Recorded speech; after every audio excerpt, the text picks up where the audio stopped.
பேச்சுவார்த்தை மிகவும் சுமூகமாக சென்றிருக்கிறது.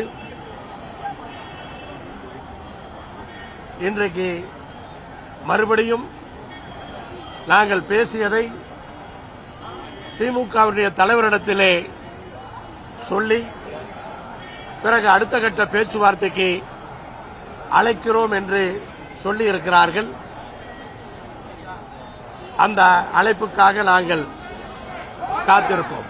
எத்தனை இடங்கள் என்ன கோரிக்கை முன் வச்சீங்க? கடந்த முறை 3 இடங்களை போட்டிட்டீங்க, இந்த முறை கூடுதலா கேட்கறீங்களா? அவங்க ஏதாவது சொன்னாங்களா? எல்லா கட்சிக்குமே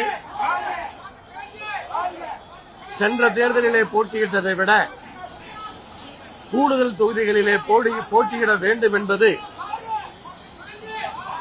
இயற்கையாக இருக்கின்ற எண்ணம். எங்கள் கட்சியினர் மத்தியிலும் அதிகமான தொகுதிகளிலே போட்டியிட வேண்டும் என்ற அந்த ஆவல் இருக்கிறது, அந்த எதிர்பார்ப்பு இருக்கிறது.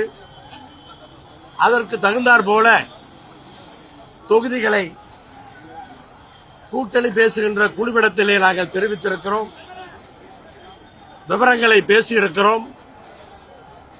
அவர்களும் பொறுமையோடு கேட்டு தலைவரிடத்திலே பேசிவிட்டு முடிவுகளை சொல்லுகிறோம் என்று சொல்லியிருக்கிறார்கள்.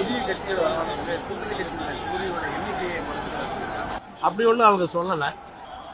எவ்வளவு தொகுதிகளை கொங்குநாடு மக்கள் தேசிய கட்சிக்கு கொடுத்தால்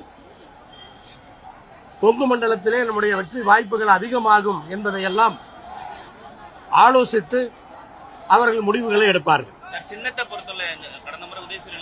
அதை பற்றி இப்போது பேசவில்லை. முதலிலே எண்ணிக்கை முடிவான பின்னால்தான் அதை பற்றிய பேச்சுக்கள் இருக்கும்.